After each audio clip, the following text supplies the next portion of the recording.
Hello students.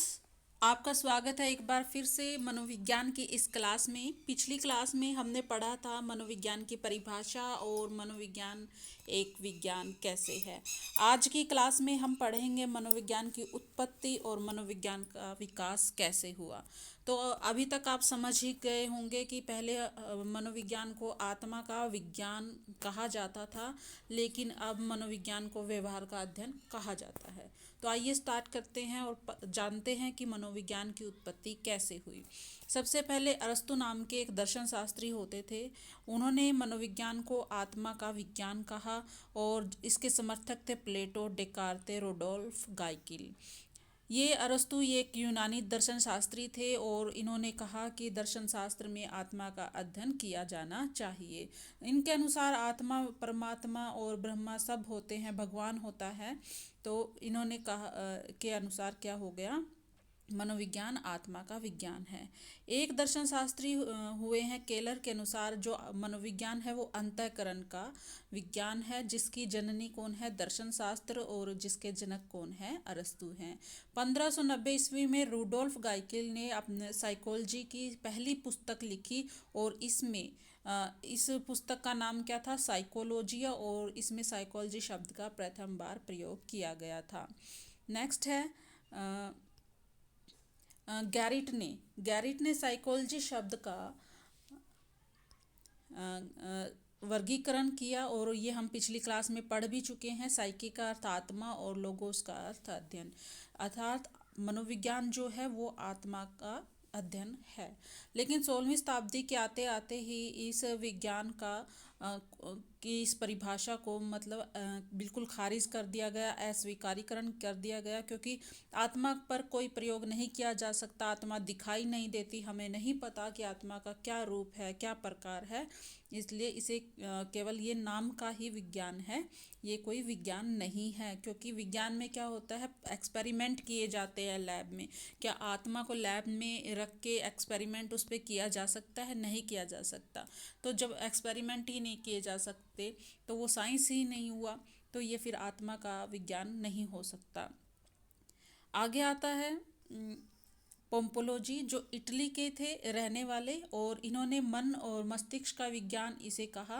मन, भारतीय दर्शन शास्त्र के अनुसार ये मन का विज्ञान कहा गया और पश्चिम दर्शन शास्त्र के अनुसार इसे मस्तिष्क का विज्ञान कहा गया। और इसके समर्थक जॉन लॉक, रेचरी और थॉमस रीड थे। इन्होंने कहा कि जो हमारी 5 ज्ञान इंद्रियां होती हैं, आँख नाक 5 ज्ञान इंद्रियां होती हैं, आँख नाक कान, जी हाँ, स्किन, ये इनसे जो ज्ञान प्राप्त होता है वो हमारी आत्मा तक नहीं जाता, बल्कि वो हमारे मन या दिमाग तक जाता है। तो इसलिए इन्होंने कहा कि जो ये मनोविज्ञान है वो मन का विज्ञान है। पोम्पोलॉजी ने इसका शब्द का जो है फिर से वर्गीकरण किया। अब 2 ही लोगों ने वर्गीकरण किया है, एक गैरिट ने किया है, एक पोम्पोलॉजी ने किया है मनोविज्ञान के इस शब्द का। तो इसने साइकी को आत्मा नहीं बल्कि मन माना है और लोगोस का अर्थ अध्ययन।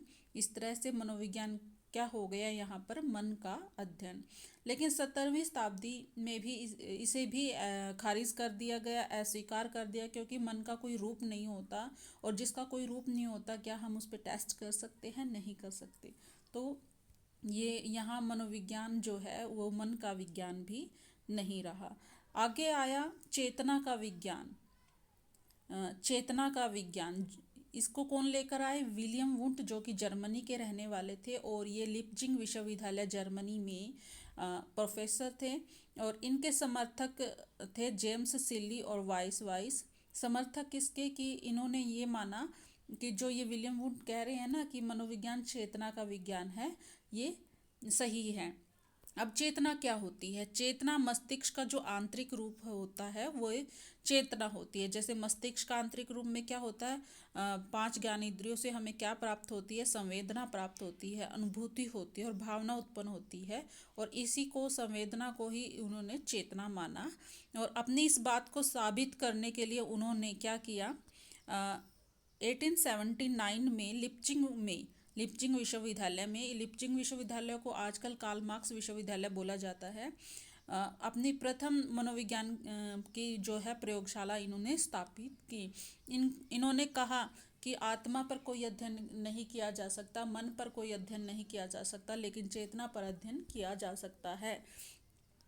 और अपनी इस प्रयोगशाला में वो क्या करते थे, अंतर्दृष्टि विधि द्वारा चेतना पर अध्ययन करते थे। जिसके और इसको अब अंतर्दृष्टि विधि जो है इसके जनक कौन थे, विलियम वुंड थे। और प्रयोगशाला में वो अंतर्दृष्टि विधि द्वारा अध्ययन करते थे। 1880 में मनोविज्ञान एक स्वतंत्र विषय बन गया। 1880 से पहले क्या था, मनोविज्ञान दर्शन शास्त्र का एक हिस्सा था। लेकिन जब दर्शन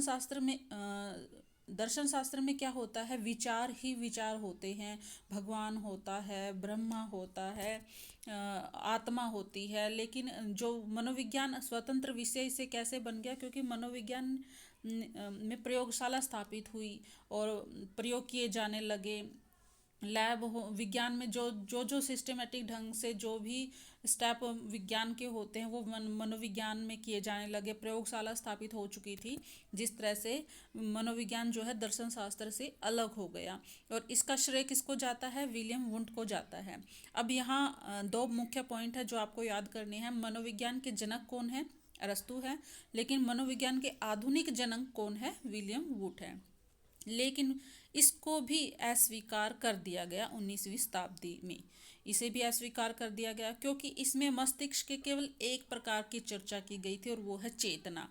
ठीक है, किस चेतना की गई थी। उसके बाद क्या आया, व्यवहार का विज्ञान आया, जिसे लेकर आए जे.बी. वाटसन, जो कि अमेरिका के रहने वाले थे और कोलंबिया यूनिवर्सिटी में प्रोफेसर थे। और इनके समर्थक थे बी.एफ. Skinner, पावलव, CL. हल, विलियम वुडवर्थ और विलियम मैकडूगल। इन्होंने इन सबको आप अपनी बुक में अपने सिलेबस में आगे पढ़ोगे। और इन्होंने सबने क्या कहा कि व्यवहार मनोविज्ञान जो है व्यवहार का विज्ञान है। कैसे कहा, व्यवहार क्या होती है, व्यवहार शारीरिक क्रियाएं आती हैं इसके अंतर्गत, मानसिक क्रियाएं भी आती हैं, अचेतन, अचेतन और चेतना भी आती है। तो इन सब को मिलाकर व्यवहार बनता है और व्यवहार का ही अध्ययन मनोविज्ञान में किया जाता है। शारीरिक क्रियाएं क्या होती हैं, मानसिक क्रियाएं क्या होती हैं, ये सब आप अपनी सिलेबस में आगे पढ़ोगे।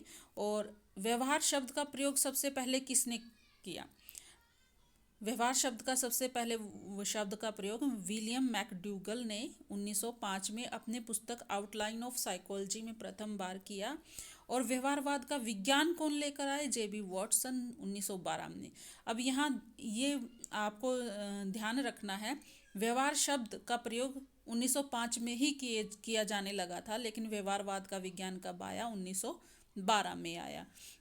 व्यवहारवाद की नींव 1913 में कोलंबिया विश्वविद्यालय में मानी जाती है।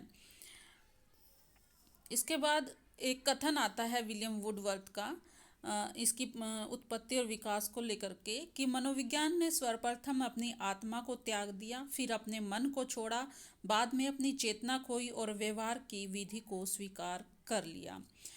इस कथन का तात्पर्य ये है कि मनोविज्ञान को पहले आत्मा का विज्ञान कहा जाता था, जिसे अस्वीकार कर दिया गया। फिर इसे मन का विज्ञान कहा जाने लगा,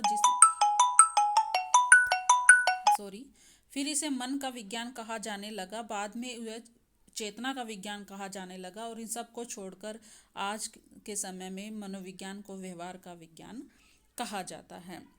अब मनोविज्ञान की एक परिभाषा जो हमने कल पढ़ी थी कि मनोविज्ञान प्राणियों के व्यवहार के और मानसिक प्रक्रियाओं का विज्ञान है, अध्ययन का विज्ञान है। तो ये आज हमने पढ़ा मनोविज्ञान के जो उत्पत्ति और विकास कैसे हुआ है। और नेक्स्ट क्लास में हम पढ़ेंगे इसकी जो स्कूल्स हैं, इसकी शाखाएं हैं, वो हम नेक्स्ट क्लास में पढ़ेंगे। तब तक के लिए धन्यवाद।